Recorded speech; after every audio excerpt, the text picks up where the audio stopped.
Hey les bambins, j'espère que vous allez bien, en tout cas moi ça va nickel. On se retrouve aujourd'hui pour une vidéo sur deux championnats différents, la Liga et la Championship, la D2 anglaise, avec 8 matchs analysés ensemble qui sont les suivants. En Liga, le Real de Madrid qui joue contre Retafe, le derby madrilène, le Betis de Séville contre le Rayo Vallecano, l'Atlético de Madrid contre le FC Séville, une belle affiche en perspective, et Osasuna contre Barcelone. En Championship, Sunderland contre Southampton, Leeds contre Sheffield Wednesday, Leicester contre Hull City et enfin West Bromwich Albion contre Huddersfield. Voilà, tout est à suivre sur mon site VIP et les réseaux sociaux. Tout est à l'écran et en description. N'oubliez pas le petit commentaire et les pronostics, cela fait toujours du bien. N'oubliez pas le petit pouce qui va bien pour faire monter la vidéo le plus haut possible et surtout abonnez-vous. On est quasiment en train d'arriver aux 14 300 abonnés. Merci encore. Et on attaque avec la Liga et au classement pour l'instant après 3 journées, une seule équipe en tête, le Real de Madrid, 3 matchs, 3 victoires, un seul petit but encaissé. 3 équipes suivent l'Atlético de Madrid, Gijón et Barcelone avec 2 victoires et un match nul. En fin de classement, seul le FC Séville a perdu ses 3 rencontres, ce qui est un peu sur le même démarrage que la saison dernière. 3 équipes sont juste devant avec 1 point en 3 rencontres, Mallorca, le Celta Vigo et Almeria. Et on va attaquer avec une rencontre le 2 septembre, le Real de Madrid qui reçoit Retafe, le derby madrilène. Le Real a commencé donc parfaitement avec 3 victoires toutes à l'extérieur contre Bilbao, contre Almeria et contre le Celta Vigo. Un seul but encaissé, donc des débuts parfaits, surtout qu'il y a eu des changements. Benzema est parti.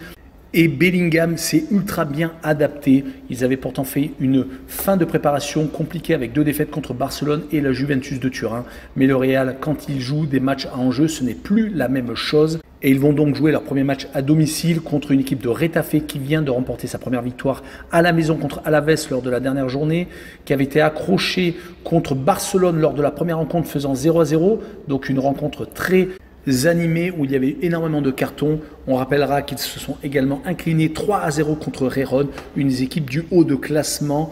Donc un seul but marqué pour l'instant en 3 rencontres, c'est plutôt faible, surtout qu'ils vont jouer contre le Real de Madrid en déplacement. Certes, c'est un derby, mais je vois le Real de Madrid s'imposer 2-0 et je vois les deux équipes ne pas marquer avec une cote à 1,57. On poursuit avec le Betis de Séville contre le Rayo Vallecano, un match également le 2 septembre. Le Real Betis de Séville a gagné une fois, a fait un match nul et a perdu dernièrement 4-2 à l'Athletic Bilbao, une défaite assez cinglante. Mais il ne faut pas oublier la victoire d'entrée de jeu chez le sous-marin jaune, 2-1, qui les avait bien lancés après une préparation assez compliquée, 2 défaites lors des 2 derniers matchs contre la Real Sociedad et le FC Séville lors d'un derby sévillan. Mais ils vont jouer contre une équipe du Rayo Vallecano qui a fait 2 victoires consécutives à l'extérieur contre Almeria et Grenade pour attaquer le championnat, mais qui s'est lourdement incliné 7-0 avec un résultat assez rare, surtout pour le Rayo à la maison. Vont-ils avoir du mal en déplacement au Betis? Je les vois perdre 2-1, je vois les 2 équipes marquées pour assurer le coup avec une cote à 1,89.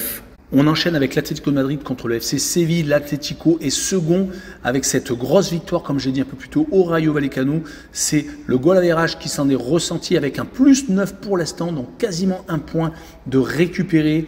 Ils avaient attaqué par une victoire contre Grenade d'entrée de jeu 3-1 et un 0-0 au Betis de Séville. Donc 2 victoires, 1 match nul, c'est très bien.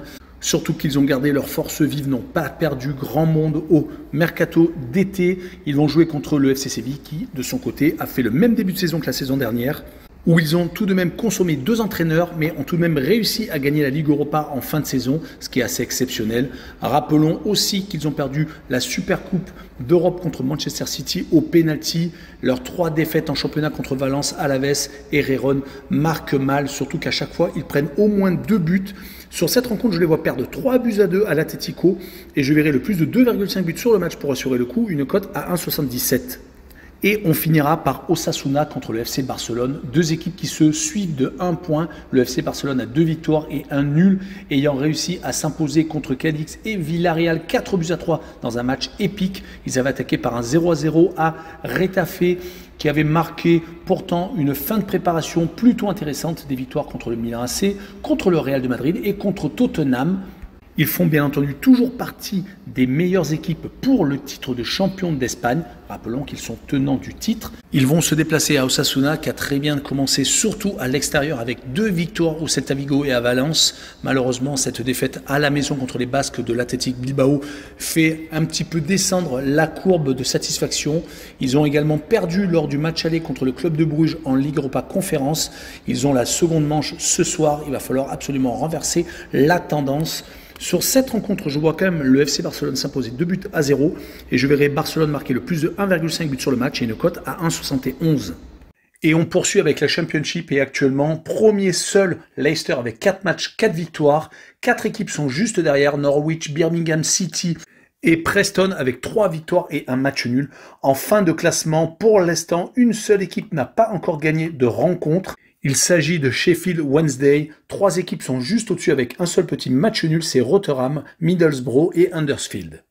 Et la première rencontre est Sunderland contre Southampton. Sunderland n'est pas super bien classé, mais ils viennent d'accrocher un match nul 0-0 à Coventry lors de la dernière journée. Rappelons que sur les 5 derniers matchs, toutes compétitions confondues, c'est une seule victoire pour Sunderland. C'était contre Rotherham lors de la dernière journée à la maison. Sinon, ils avaient été éliminés en League Cup contre Crewe Alexandra et ils avaient été battus surtout par Ipswich Town et par Preston. Donc attention à Sunderland, s'ils perdent encore, ils sont déjà que 18e, ils risquent encore plus de s'enfoncer au classement et ils vont jouer contre une équipe de Southampton qui a gagné ses 2 déplacements cette saison, à chaque fois sur le même score, 2-1. Le premier a été lors de la première journée, c'était à Sheffield Wednesday et la seconde a été à Plymouth, c'était il y a peu de temps. Ils ont surtout réussi à battre Queen's Park Rangers lors de la dernière journée à la maison, donc ça leur fait 3 victoires et un match nul. Surtout qu'ils avaient fait 4 buts partout à la maison contre Norwich City. La seule bémol est l'élimination en League Cup contre Gillingham, 3-1. Mais ceci n'est peut-être pas obligatoirement l'objectif du club. L'objectif est de remonter en Première Ligue. Mon résultat sera une victoire de Southampton 2-1 à l'extérieur, avec le draw no bet et le pari remboursé si match nul, avec une cote à 1,63. On enchaîne avec Leeds United contre Sheffield Wednesday. Leeds est descendu bien entendu en Première Ligue, mais n'a pas perdu tout espoir de remonter directement, même si actuellement, avec 5 points en 4 matchs, ils se retrouvent dans le ventre mou. Ils auraient pu enchaîner une seconde victoire avec la League Cup en milieu de semaine, mais malheureusement, ils ont été éliminés car le week-end dernier, ils avaient réussi à s'imposer à Ipswich, qui était premier au classement, 4-3. Les 2 matchs nuls à la maison contre Cardiff City d'entrée de jeu et contre West Bromwich Albion, à chaque fois donc des partages de points montrent qu'à la maison, ils ont encore du progrès à faire car la défaite à Birmingham City les font donc plonger à la 13e place. Du côté de Sheffield Wednesday, par contre, c'est dernier, 4 matchs, 4 défaites. Ils se sont même fait éliminer en League Cup en milieu de semaine, donc tout va mal du côté de Sheffield Wednesday.